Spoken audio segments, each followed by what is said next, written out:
Hi,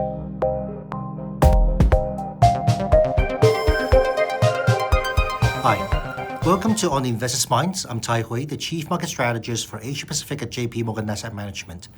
And thank you for giving us a few minutes of your time to understand what investors are thinking about right now and how that fits in with building the right portfolio. Now, India has been one of the fastest growing economy in the world. Its real GDP growth is expected to be slightly below 7% over the next 3 years annually.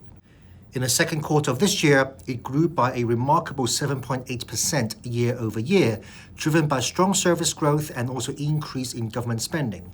And fiscal management in India has been improving. The government has been consolidating its fiscal deficit, it beating targets due to higher than expected tax revenues. This momentum is expected to continue, with gross debt projected to decline from 82.9% of GDP to 79.9% by the fiscal year 2028. However, a surprise goods and service tax reform could pose challenges in the near term, potentially impacting on tax revenues and also fiscal discipline. On the monetary front, the Reserve Bank of India's policy remains supportive. Inflation has stayed within the central bank's target range, providing room for potential policy easing in the months ahead.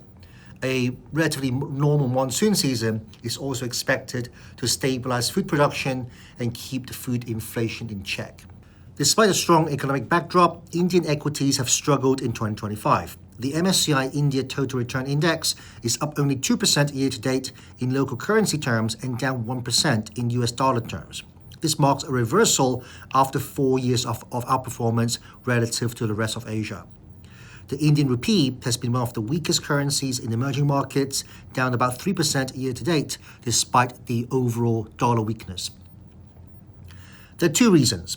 Number one, the US government imposed a 25% tariff on India, which came into effect on August 7th, and then another 25% to be kicked in on August 27th. Exports to the US from India accounts for around 20% of total exports, or slightly above 2% of GDP. However, we should keep in mind that India is less trade sensitive, especially compared with some of the other more export-oriented economies in the APAC region. After taking into account the exempted sectors such as pharmaceuticals, semiconductors, and electronics, exports to the US that are impacted by tariff represents only 1.2% of GDP, suggesting that tariff impact on economic activities may be relatively limited. Encouragingly, despite these tariff concerns, business optimism remains high, as indicated by the strong manufacturing and services PMI for the month of August. The second challenge to Indian equities is valuations. Indian equities have typically traded at rich valuations. Historically, this is not really a problem as long as earnings growth kept surprising to the upside. Valuations have eased only slightly from 22.8 times at the start of the year to 22.1 times now. This is still about one standard deviation above the long-term average. At the same time, earnings expectations have been revised lower, with 2025 earnings per share growth now projected at 11.6%, down 3 percentage points over the last 6 months.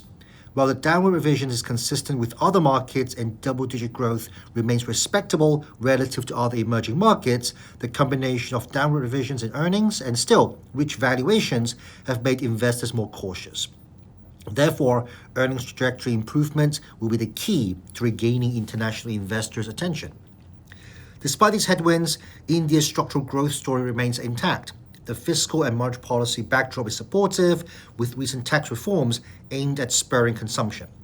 The central bank has already cut rates by 100 basis points this year, and there could be room for more easing down the line. In the near term, market performance could hinge on two factors. Number one, clear signs that earnings downgrades are bottoming out. And number two, tangible progress on trade negotiation with the US and really bring India's manufacturing ambition back on track. Robust earnings growth could be the key to justified relatively high valuations. In short, even though the recent headlines are surrounding tariffs, that's far from the full story. There's still strong domestic demand driving long-term growth. While tariffs are mainly focusing on goods, India's export of services also play an important role in contributing to the Indian economy. This is less impacted by trade barriers and is likely to continue to develop. So thanks for listening. If you enjoyed this podcast, please share this with your friends and colleagues, and of course, consider subscribing. If you have any questions or topics that you would like us to cover in future episodes, please reach out to your JP Morgan Asset Management client advisors. I'm Tai Hui. I'll see you in the next time to discuss what's on investors' minds. Meanwhile, stay informed and stay invested.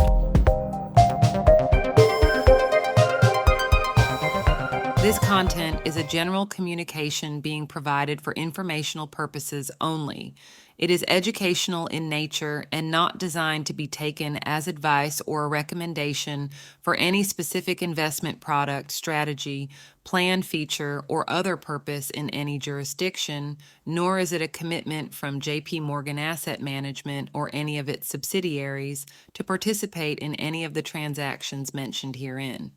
Any examples used are generic, hypothetical, and for illustration purposes only.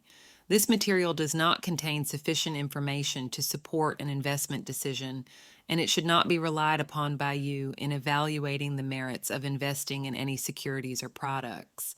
In addition, users should make an independent assessment of the legal, regulatory, tax, credit, and accounting implications and determine, together with their own financial professional, if any investment mentioned herein is believed to be appropriate to their personal goals. Investors should ensure that they obtain all available relevant information before making any investment.